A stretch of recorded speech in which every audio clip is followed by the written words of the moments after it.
We want to race in Singapore, Yeah. Monaco, Las Vegas, Yeah. Miami. Yeah. So the places that wow you, that you dream of, that Yeah. people say that that is truly something I've got to be a part of.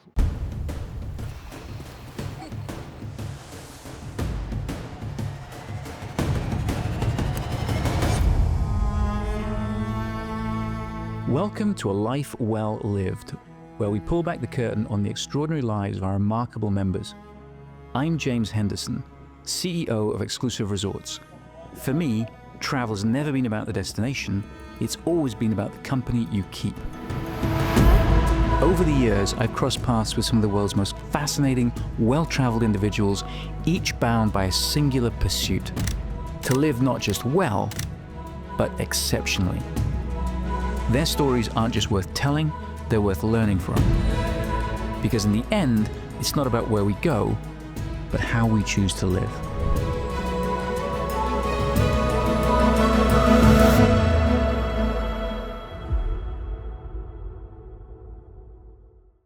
So welcome back to A Life Well Lived. We are here live at the Las Vegas Grand Prix, one of the most fascinating spectacles in global sport. You can probably hear some of the noise in the background. We have planes flying over, we have track cleaning equipment, but we're live on track here. And I have the privilege of sitting down with a man who helped bring Formula One into the new era in 2017, Chase Carey. Chase is former CEO and now chairman of Formula One. He's a longtime media leader behind Fox, Sky and DirecTV, an architect of the modern global sports media landscape. Chase, thank you for joining me. Oh, thank you for having me. Great to have all of you here. So you got involved in Formula One in 2017 and was sort of involved in late 2016. In that first phase. So typically now in your role as chairman, how many races a year would you attend, and what does it look like when you're on track? It's a much more limited role than it was. I mean, for the first, in 2016 to 21, I was CEO and chairman. It was a full-time job. I lived in London. Ran the sport day to day. I went to every race, for those 5 years. Stepped down and was fortunately had an executive, Stefano Domenicali, who replaced me, who's done a wonderful job leading the sport. And so my role now is really much more of being a board member and advisor. And I probably go to 6 or 7. I think this year it'll be 7 races that I go to. Stay in touch with it, but again, it's much more an advisory, sort of remove capacity. I was living in London when I ran it. I'm back in the States. Travel, but mostly I'm a big cheerleader.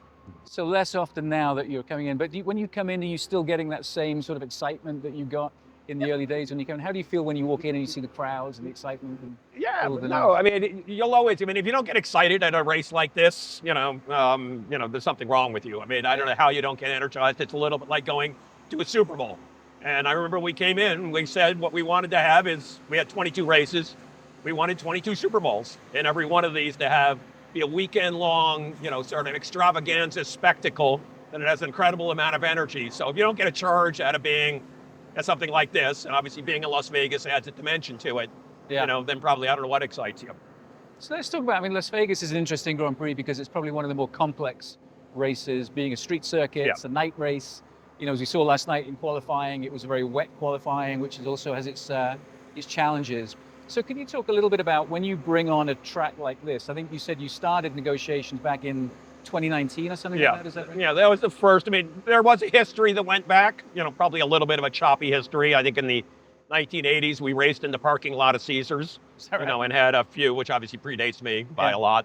But, they had a few reach outs, but hadn't really connected. But we always thought Vegas was really, I remember when I first came here in 2019 and sat down with the right people here, said sort of Formula One and Las Vegas are made for each other. I mean, they are both global spectacles that capture the world's imagination. And really felt, it was a great opportunity for both of us to put together something really special. Well, what's the process of that? So you're dealing with sort of the local authorities in Vegas, and there's a whole process of sort of getting a location like this on board. How does that look? Yeah, I mean, each market's different. So in a lot of countries, we're dealing with a government. So when we go to a country, usually we're only in most countries, once a year. Yeah. And so it's a big event for that country. We're in the U.S. 3 times now, but that's unique. So there are different parties in different places. Here, in many ways, we learn. So we had to learn how Vegas works. There's an entity called the CVA, I think the Las Vegas, I don't have the acronyms right, Yeah. but essentially schedules the year. I mean, Vegas is a very unique place that has global conventions, Super Bowls, Yeah. things throughout the year, but they try and structure it so they have a flow, that there's a coordination to it. You don't have two of them banging heads at the same time.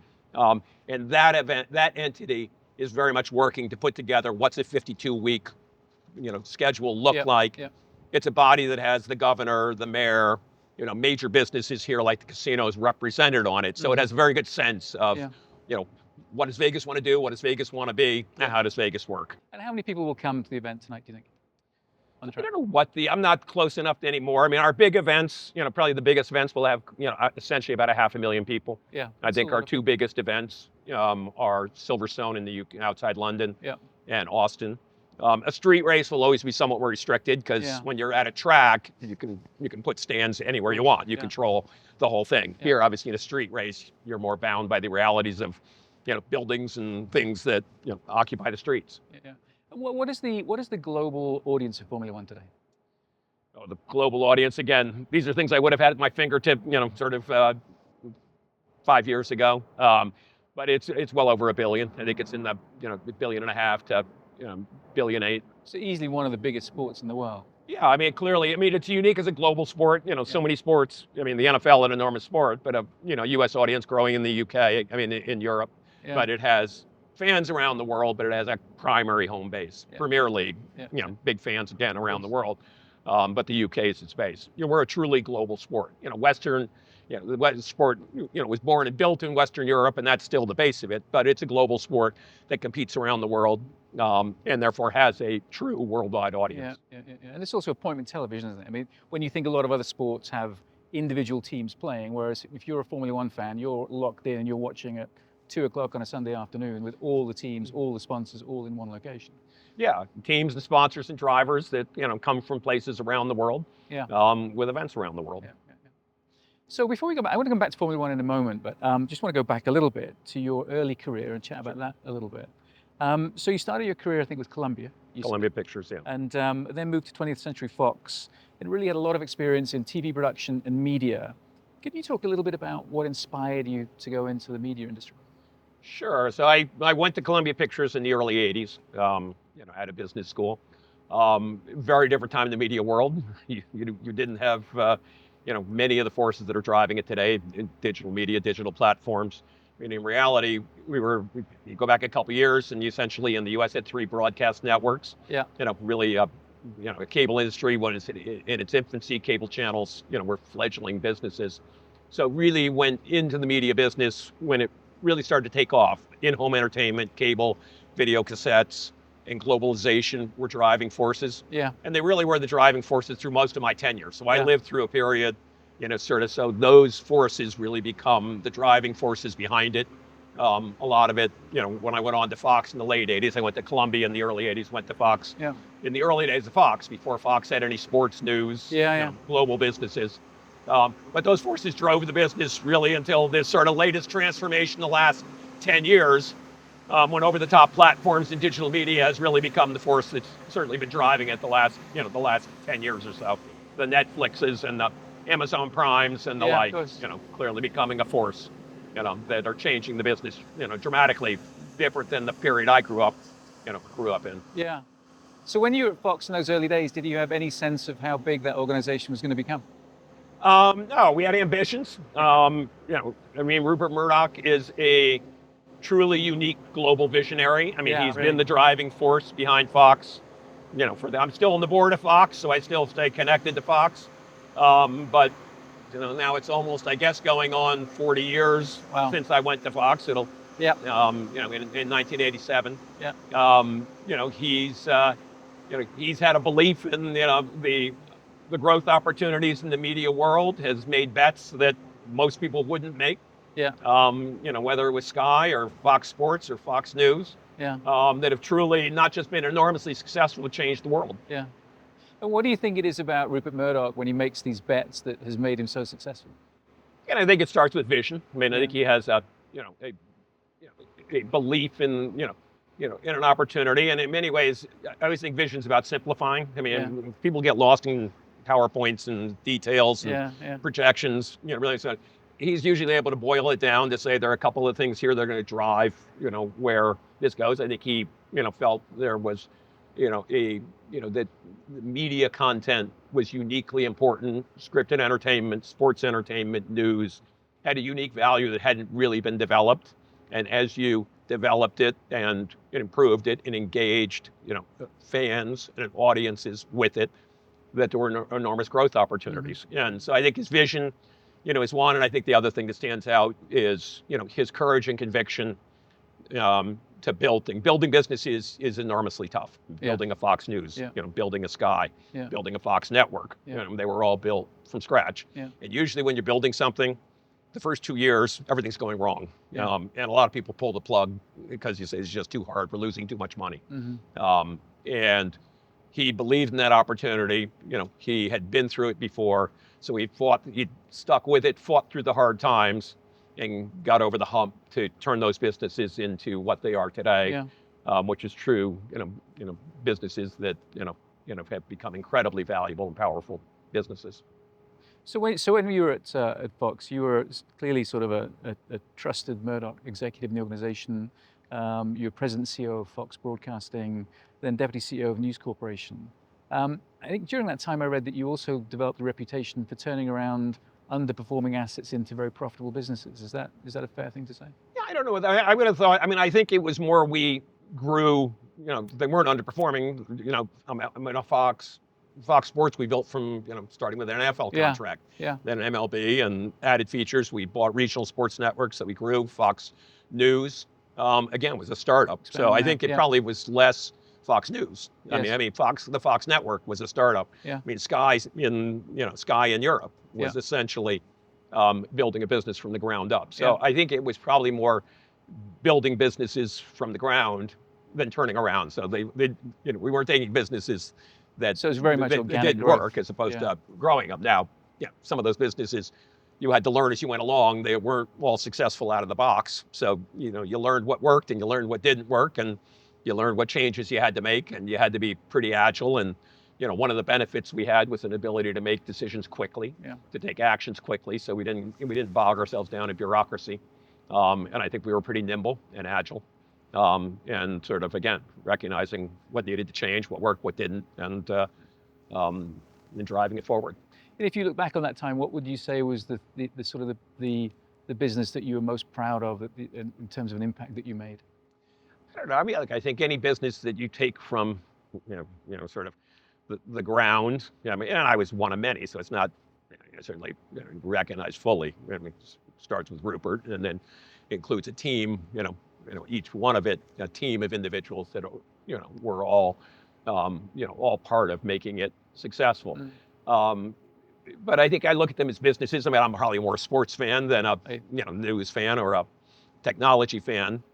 But taking a business and making it successful in a lasting way is something you always feel proud of. And I think it's the achievement of it's the ability to work with a team, take on a challenge that a lot of the world.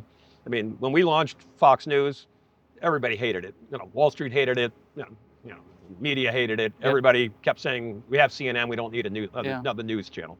And we fought through it and proved, that there was a market that was not being served, and if we executed it properly, enormously successful. we could build it. So I think the satisfaction of working with a team, taking on those challenges, fighting through the skeptics, that exist as you're building it, is truly rewarding. So you said that you were more of a sports fan.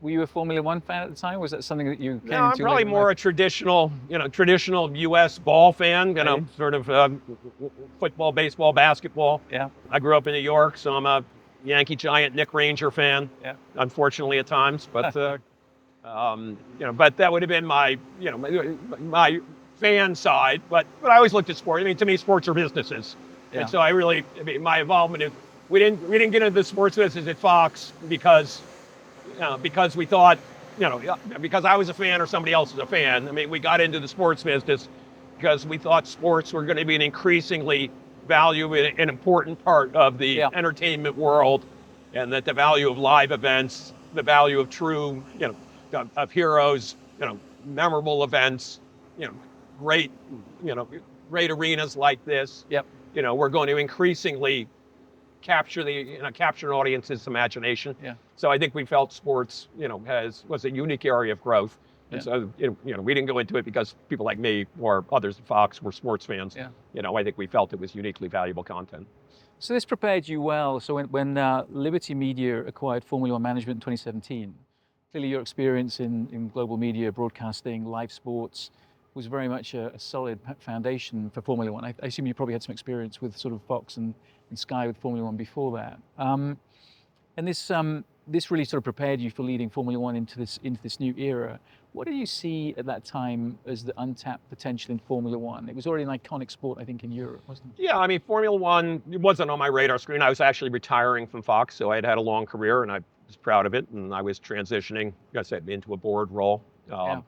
And Liberty Media, John Malone, Greg Maffei called and said, we're trying to buy it. Yeah. And if we, you're going to be free because you're retiring. Can we talk you into one more rodeo? Yeah. And would you move to London and run it? Mm-hmm. And I thought it was an intriguing challenge. I mean, I wasn't looking for something new to do. And, they always said there were sort of three things.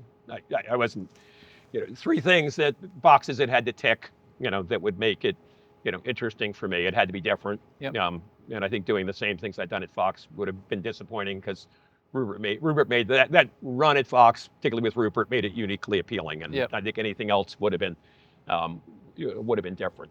I think it had to be interesting. God bless the people who can make widgets a good business, but for me, it had to be more interesting than that.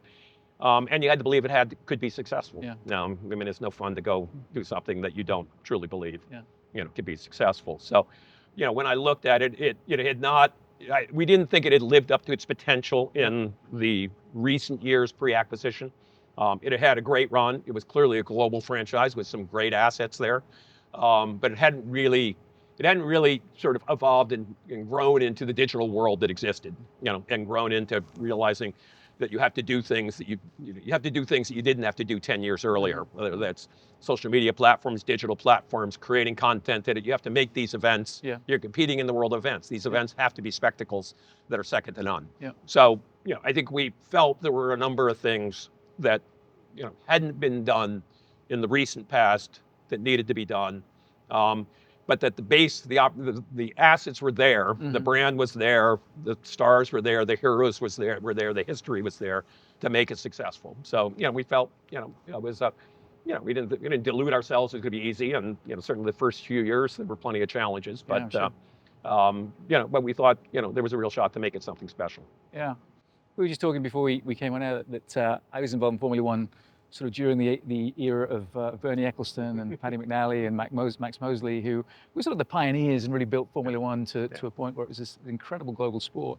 But you're really credited with leading this major transformation in this new era of the sport. I'd love to talk a little bit about some of the initiatives that you did when you first took over, things like the cost caps, the regulation changes, things like that. The digital transformation, expanding into new markets, engaging with the fan base a little bit more. Can you talk about some of those? That'd be great. Yeah, I mean, when we came in, we really laid out, and the credit, it really has to go to a team. I mean, I think when somebody says I get credit, it's credit to a team. I mean, it's a group of executives that work together, and realistically, that's probably more important than anything else. If you don't have a group of people that are working together well, and the credit goes to everybody, not me. But we had four sort of pillars to four strategic, priorities that we thought were the key to growing the business. Yeah. The first was making a great sport on the track. You can put all the things around it you want, but if the product we're selling to fans is the sport on the track. So we had to make sure the racing was as good as it could be, the competition was as exciting as it could be. There was drama, there were underdogs, there were the unexpected events. We had to make sure they're heroes. Sports is about heroes, sports is about idols. Sports has to have those elements to it. Sports about history, we had a great history. So we had to make sure we did everything we could to make the core sport on the track live up to its potential. The second was to make the events true spectacles. I mean, these events, I said before, we talked about our events being 22 Super Bowls. Yeah. We are in each country generally once. In a lot of countries, we're the biggest event that comes to that country. So you have to make the event something that captures people's imagination, that has all that excitement and energy. And we're not the race may only be an hour and 40 minutes, but we're a 3-day event. So, and people come to the track, for 8 hours a day for 3 days. So you have to have the music, the food, the entertainment, the stars, and all the extravaganzas. And people think about Formula One, and they think about movie stars and glamour and absolutely. And champagne and Yeah. and it should be for everybody. We don't want it to be elite, but we want it for everybody to feel really special, and we want it to be something you talk about, for weeks, if not a lifetime. Being at one of these events. So it had to have those elements that make that event a true spectacle, which big part of that is being in places that capture the world's imagination. Yeah. We want to race in Singapore, Yeah. Monaco, Las Vegas, Yeah. Miami. Yeah. So the places that wow you, that you dream of, that Yeah. people say that that is truly something I've got to be a part of. And so that was the second pillar. The third pillar was really using all the tools you have out there, which really in a digital world are multiple across the board, to connect with fans. I mean, while the event here is the pillar, 99% of our fans are following it on some sort of platform, and they're not just following it during the 2-hour live race. Now they're following it in all different ways and forms. And we need to make sure we're connecting that the drivers on our social media, the team principals have become as big a stars as the drivers, that we're creating platforms that enable their personalities to really shine. Obviously Drive to Survive is a frequently cited element that enabled us to sort of put forth the sport behind the curtain, so you can see the drivers, you can see the stars. So continue to develop not just the sport on the track, and we put a lot of effort into that. We put a lot of money into better cameras, better graphics, better sound. We built F1 TV as something for the hardcore fan that can follow the sport in a way they never could follow it before. So really use all the digital tools you have, all the tools you have out there today in the media world to enable people to connect with the sport, sort of 7 days a week, 24 hours a day. And then the fourth is grow the sport. And that is both geographic, clearly the US, probably longer term Asia places. So the US was a priority. We felt it was important to grow the sport in the US. We're proud of what, the growth we've had, still early days. We're clearly still a niche sport in the US, but we've had great enthusiasm, great growth, and great growth in exciting ways. I mean, our biggest growth is in the female audience and the young, young audience. So not, everybody always thinks of sports and you think of elder men like me, and what we've really found is, the average age of a fan has gone down. The average, the percentage that are female has gone up. Yes. So that growth has been in the right areas to really expand it. But we wanted to grow it geographically. We're continuing to do that, and we wanted to expand the franchise beyond just the race weekend. So we've got, things we've created. Retail outlets. We've got experiential retail outlets in cities. We are trying to take things like the practice and make it, which before the season starts, a little like the NFL's done with the draft. We want to make, the preseason practice, an event for people.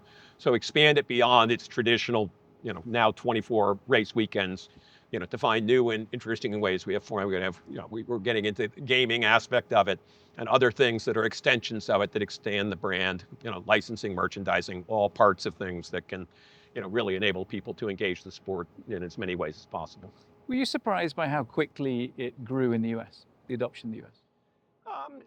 I don't really, you don't really have expectations. I don't go into something like that with expectations. You want it to grow as fast as it can grow. But I don't think anybody who believes you can project out 5 years, I think it's probably deluding themselves in a world that's changing, every day. So I think you have goals of where you want it to be. You want to do it intelligently, but you want to do it, you'd like to make it happen as quickly as it can happen. I think we feel excited. I think we knew elements like adding, we have a great race in Austin, adding Miami and Las Vegas. We're going to be real positives. We're not that, this is year 3 here. It's year 4. And it'll be year 4, and we have 4 in Miami. So, I think those elements we knew. I think we want it. You always want it to happen as fast as you can. I mean, I'm old enough to know usually doesn't work that way. I mean, it's a little bit like when we bought the sport in 2016 and took control in January 2017. I mean, Wall Street 6 months later goes, "You've been there 6 months. Why isn't everything great?"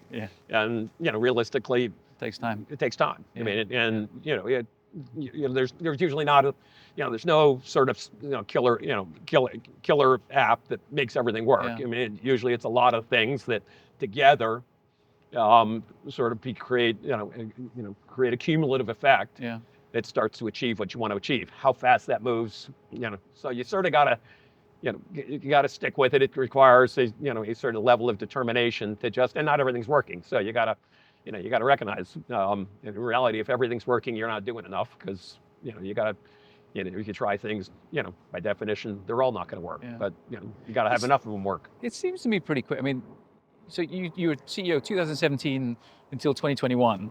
And it seems like there's a massive impact from an outsider in a pretty short period of time in terms of the explosive growth of the sport in the US. And so your role has evolved. You hired Stefano Domenicali, who's got a fabulous pedigree. Me and Liberty. I wasn't. I knew Stefano from when I got here. Stefano, unlike me, actually had a very rich history in the sport. He was part of the Ferrari. He had a leadership role in the Ferrari, one of the sort of great teams in the history of this sport. The Michael Schumacher. Jean Todt, Ross Brawn. Sort of Ferrari team that won, I think it was 4 or 5 championships. In late 90s, early noughts. And Stefano was still involved in the sport while he was running Lamborghini at that point. But I thought he brought, a unique combination of, skills, the right person at the right time. So I had the benefit of knowing him, not just through the recruiting process of hiring a successor, but it made it easy for us to stay in touch as we've gone along. But Stefano's driving. I mean, we talk frequently, but this is Stefano's show. So how has your role evolved as you've sort of moved, as he's taken the reins as CEO? How has your role evolved? I'd say my role now is, today it's as a board member and an advisor. An advisor probably means, you don't give advice unless you're asked. So, so I'm not waiting in, and he doesn't need a lot of advice. So, so I think mostly what it ends up being is talking, periodically. We certainly talk enough. I talked to Stefano this morning. But a lot of it's just updating, and if I have, 2 cents on something, sometimes it's worth 2 cents. But he's running it, and what he enables me to, be knowledgeable enough of what's going on. If I have a thought, I'll share it. But they've got a great team. Again, the results speak for it. I mean, in this sport, I don't think the sport's ever. I don't have, a long enough time horizon to look back too far, but I don't think the sport's ever been in better shape. I don't think the sport's ever had a more exciting future. And as much growth as we've had, I think most exciting growth is still ahead of us. So, in many ways, I think, my role today is stay out of the way. So, looking forward, we have some changes next year going in sport. We have 2 new manufacturers coming in, Audi, who's taken over the Sauber team, and Cadillac coming in as a new entrant, which will be, I think that's in addition to Ford being an engine partner, but bringing in a sort of a US team as a manufacturer and a builder. How important is it for more OEMs into the sport, or having OEM involvement in the sport? Some guys having things that capture people's imagination. I mean, I don't know if it's OEM specific, like Red Bull's not an OEM, but I think it's it's a great team, and adds a great amount of excitement to the track. I remember early on, at one point, I went and saw some top people at Apple and said they should have a team. Sports is, Formula One's always been a marriage of technology and sporting competition that distinguishes us from most other sports. Is it a technological competition or a driver competition? And so, there are, a number of elements that, go into a successful team. So having great brands like Audi, Cadillac, having great franchises, that have great histories, that people care. I mean, people care.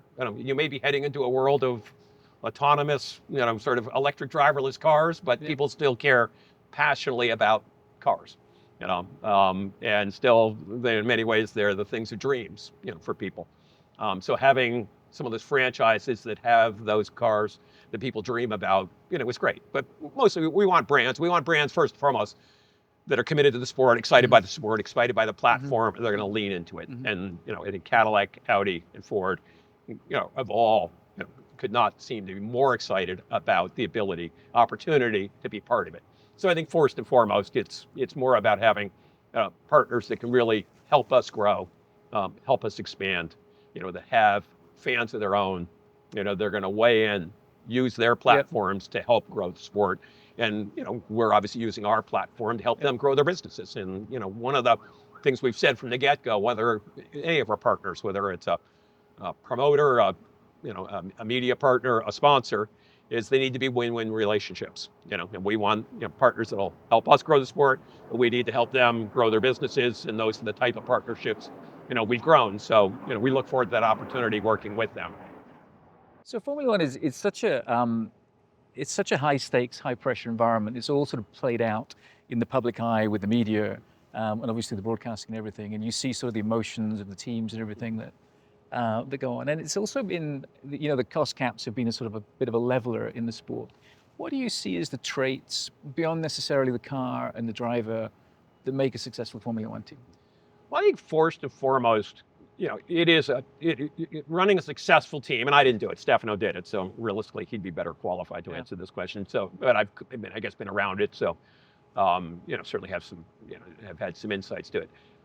Is it really about managing a team? Which is probably true on most things. I mean, these are not, anybody who believes you can have one man success stories probably is deluding themselves. I mean, key to success is always think, how do you work with people? How do you get people, going in the right direction, working together in a way to make 1 + 1 is 3.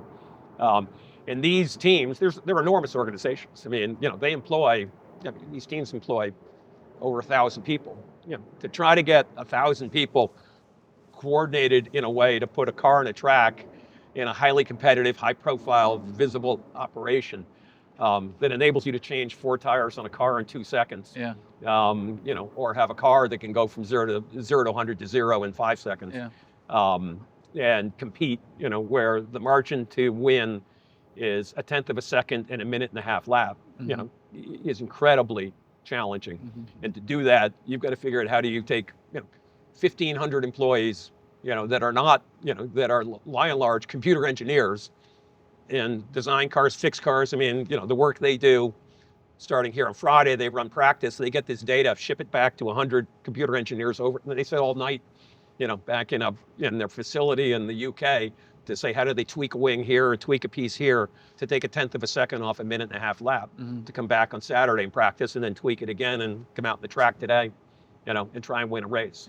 And to make all of that happen and happen, efficiently. And you've seen teams that do it really well. I mean, McLaren obviously has done it better than anybody else the last year or two. And you've had teams that had great histories that, are struggling to figure it out. So I think first and foremost, it's really management. It's managing, organizing, enormously large, complicated, sophisticated, organizations in a, very, fluid, sort of glass bowl, where you're scrutinized and, you got the, as you said, you got media looking over your shoulder and questioning every move you make, every day of the week. It's always amazing to me as well. I mean, I was in Formula One for 5 years, and it was always amazing to me that we would go away through the sort of the off season, and you'd come back, and that first time on track, the teams were within 1/10 of a second of each other. And I just find that mind blowing how the level of technical performance in those teams, and also logistically. I mean, now 24 races a year. The fact that they fly across the world, set up here, close down, on to the next race. That's a grueling schedule, isn't it? No, and it's incredible. I mean, this race we race tonight here at 8 o'clock in the morning. I mean, 8 o'clock at night. The race will finish, a little before 10. they'll start taking this track down, at that point. Yeah. Probably about 8 hours from that, which I guess is about 6 in the morning. We'll load up 7 or 8 cargo 777s that will take off one after another, land in Qatar in 16 hours. And set up again. Unload them, take it out to the track, and next Friday, the cars, and we're moving, the garages, the cars, the hospitality, the broadcast operations, the technology that runs around the track. That's amazing. And all these teams, they're on them. I mean, they love it. I mean, I think you have to have it in your blood because it's it's a wearing life to travel. You're not traveling a couple hours. You're traveling around, the world. I mean, this year they started off with a schedule that I think they went, Melbourne, Australia to Shanghai to Jeddah, Bahrain, then Japan or something. So it's it's a schedule that truly is grueling. I mean, this race they've just finished the stretch. They went Austin, Mexico City, Brazil, here, and now they go on to Qatar and Abu Dhabi, to finish. So a grueling schedule, but I think you have to love it. And it is amazing how the passion and enthusiasm they have for being part of these teams. You said there's 7 or 8 747s that they load and just go to the next location. They'll take off one after another. I mean, a lot of times, usually we're a later race here, so usually it's about we're finishing up, in a track usually sort of late afternoons, call it 6 o'clock, and they'll be taking off at 2 in the morning. So you see the four, because everybody gets packed into containers that can obviously designed to fit on the 777s, and they'll load up at about 2 o'clock and. I've been there a couple of times to watch. There's not a lot of traffic other than, some FedEx planes, but we're there with the FedEx planes taking off. Having those 8 cargo planes, fly on to the next location. It's amazing. So looking to the future of Formula One, I mean, obviously it's expanded tremendously over the last few years, and now 24 races, which is, as we were saying earlier, it's almost hard to add in more races. How do you decide new markets that you would want to go into with Formula One? How do you look at that? I mean, first, there aren't that many. I mean, I think one of the things we've always felt is we want long-term partners. Yeah. We want partners. We want the right partners, and we have the right partners. We want win-win relationships. Win-win means you're not flipping around, partners. Yeah. We do have changes, but whether it's again sponsors, broadcasters, or promoters are our race hosts. The vast majority are long-term partnerships, and we think that's a great thing. Yeah. I think selectively, it is good to have something new that captures. Obviously, Vegas is new. Yeah. Captures the world's imagination. I mean, new creates. We're about telling stories, and sports is entertainment at the end of the day. So you go back to having Audi and Cadillac. It's a new story. Everybody speculates what will they be, what will they, how will the teams perform. Those sort of stories are good. So having a new race like Las Vegas or a couple years ago, Miami, but so I think we always want to make sure we're trying to look at opportunities to bring something special to the track. But the number of new races. I'm trying to think next year's schedule. Whether I think we have we have Madrid next year. I think is probably the only. And I may be wrong because I can't do it off the top of my head, but it may be the only new race. But they're very limited. But we do want to make sure we're taking advantage of opportunities as we go forward. Mm-hmm. And so when you look forward, what are sort of the next sort of things that you see when you look forward to Formula One in the future? What is the evolution of the sport further? Do you think is it really just building the audience base and doing more of the same things that you initiated? Yeah, I mean, I think as in business, and I guess to me this would be a general business, philosophy. Yeah.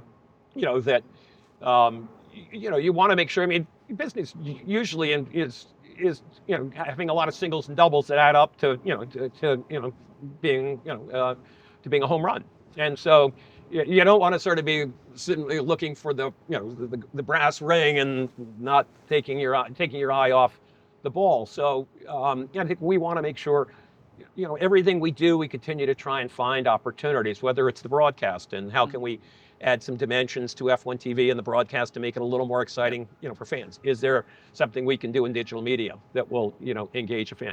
Is there something we can do, you look at the evolution here, the hospitality, here in Las Vegas. It's incredible. Is It's really incredible. continued to improve.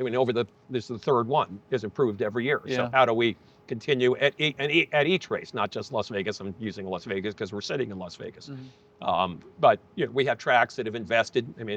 Budapest this year opened a brand new facility. Yeah. That sort of, again, created excitement and energy around that brand new facility to host the race. So in every element of it, we're looking right now are ways to sort of continue to expand the merchandising, licensing, gaming, gaming side of our business. We've got great new partners like Lego. Lego, we created the drivers were driving around in Mexico City, Lego cars that they could sit in and drive. Yeah. There's in the paddock here, we have a big pink, Lego Cadillac, that, will be part of the post-race, celebration in the wedding chapel that sits in the paddock. So I think it's a lot of, how do you keep, sort of recognize, no one of those things, is sort of gonna individually, sort of dramatically change the sport, but cumulatively, they give you an opportunity to continue to, in many ways, it's first and foremost about engaging and exciting fans and growing the fan base. And if we do that, we can then take advantage of the opportunities to grow the business, grow the business as a business. But you sort of got to recognize, what's going to grow the business as a business is growing the fan base, growing the fans' enthusiasm, growing the excitement around it, and finding more things for fans to do, as they engage with the sport around the world, and then take advantage of the business opportunities. It just seems, just looking through the Paddock Club here today and coming through the size of this and the professionalism of this. This is almost like a fine dining facility we're walking through here.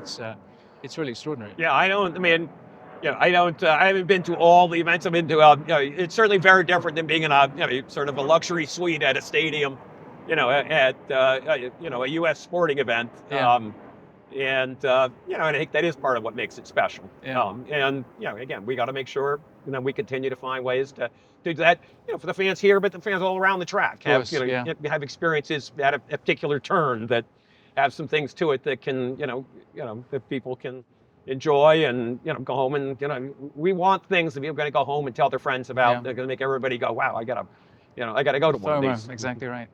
So as you look back to 2017, 8 years ago, what are the things that you're proudest of in Formula One in this journey that you've been through?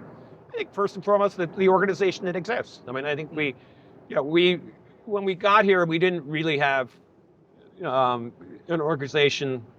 We wouldn't have been able to do what we did with there wasn't an organization that had any of the capabilities or was a much skinnier as our organization built, again, probably for the era you were in the sport, the Nords. And so I think the team here, the leadership, all the way down, throughout the organization, it's very professional. the team that's been put in place, and I think the success is a testament to them. Is I think what you feel great, and that's what gives you confidence in the staying power of it.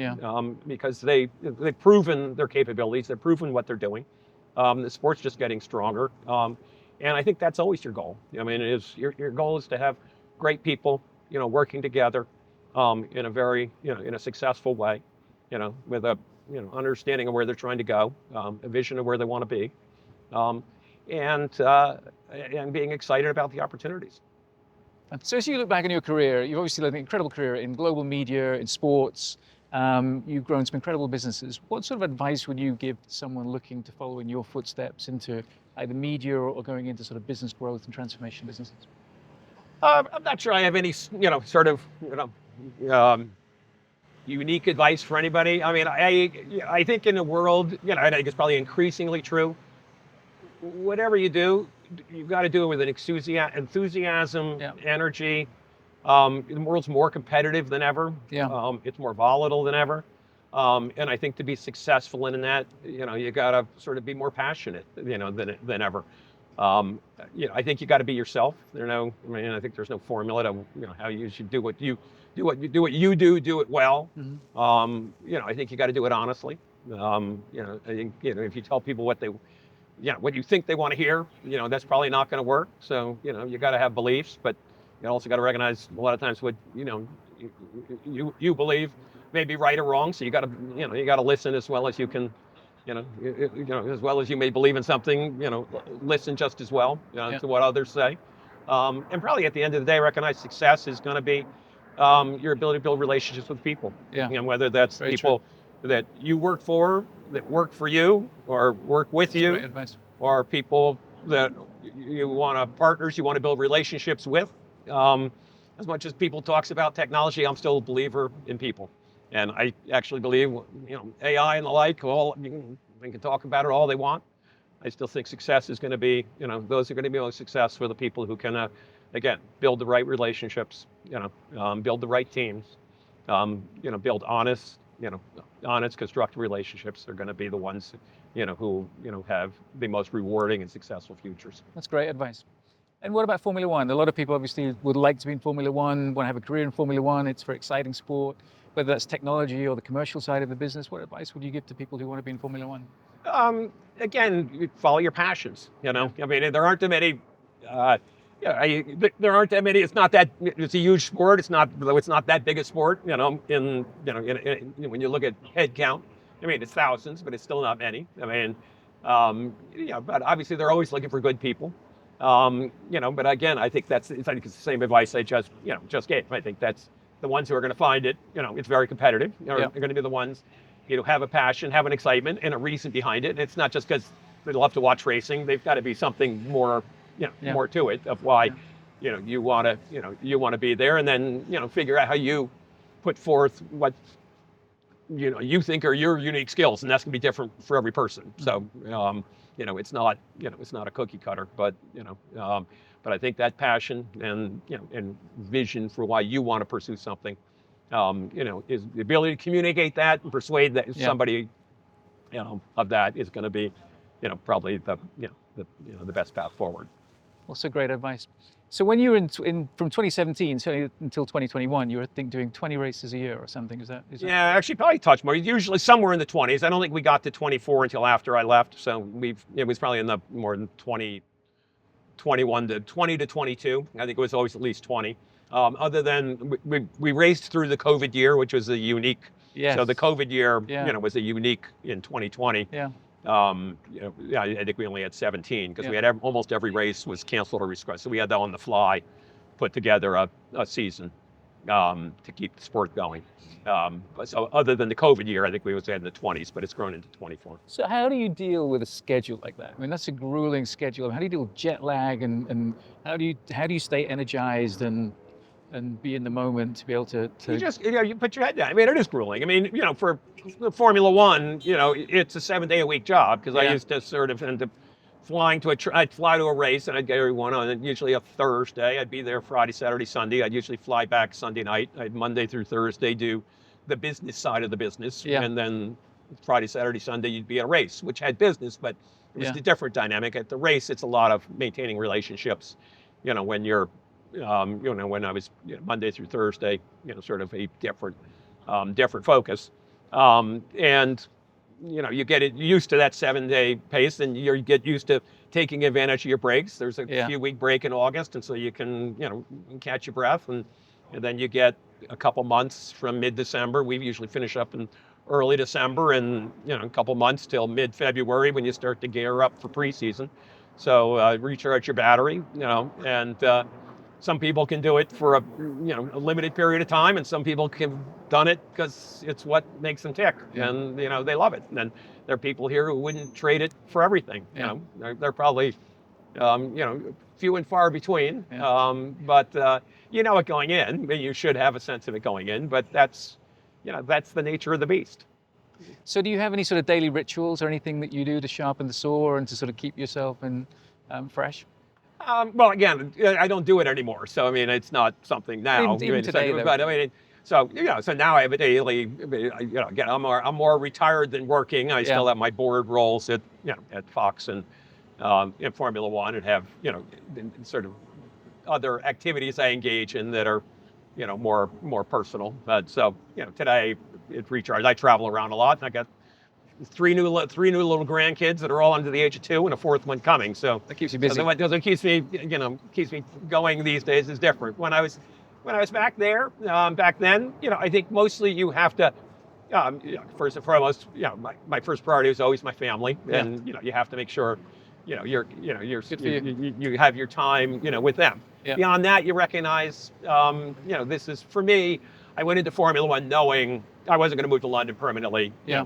When I went into it, this was a sport that needed to sort of be fixed, and that had the assets there to grow, but it needed to grow. And so my commitment to Liberty when I took it was I'd go in and help get it from where it was to hopefully a better place. And when I got there, then transition it, to the next generation of leadership and management. And that's sort of what I did. Yeah. So my, my ability to deal with it, I mean, at Fox, it was open-ended. So it was a different mindset at Fox because I was at Fox 30 years and there was no, the end of the path at Fox was going to be age. The end of my path full-time at Formula One was going to be, I wasn't going to live in London, forever. My wife didn't move, she visited. So it was going to be, at a point in time, I was going to move back to the US and, sort of end up spending more than sporadic weeks, with my wife and family. Yeah. So last question.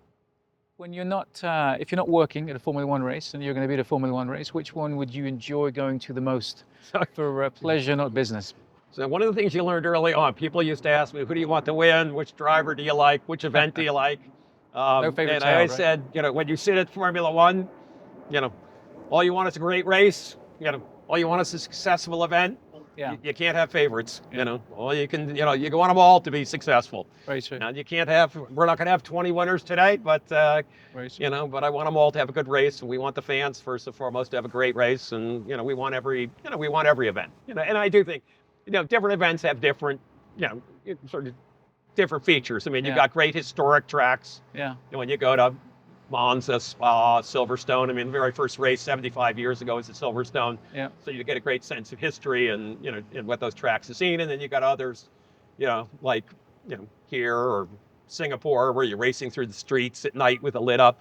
The Gulf, it brings a unique energy to our Gulf partners, bring a unique energy to it. Monaco is clearly still a sport, an event that captures, the world's imagination. But each one, and that, in some ways, what you want to do is find out how do you make each one, and I'll come back to what I said a while ago, you want each one to have Super Bowl feel to it. Yeah. And the Super Bowl moves around between kind of Miami and LA and New Orleans, but each one has a special feel to it, and we want to make each one of them, each one of them special in their own way. Absolutely. Well, that's a great way to close. Chase Carey, thank you very much for spending some time with us. Really appreciate it. And coming on. You've had an incredible career in terms of your background in the media industry, working with Fox, News Corp, growing those organizations, and certainly the impact that you've had on Formula One has been extraordinary. So we really appreciate you spending some time, and thank you for joining us. You're very generous. Enjoyed being here. Thank you.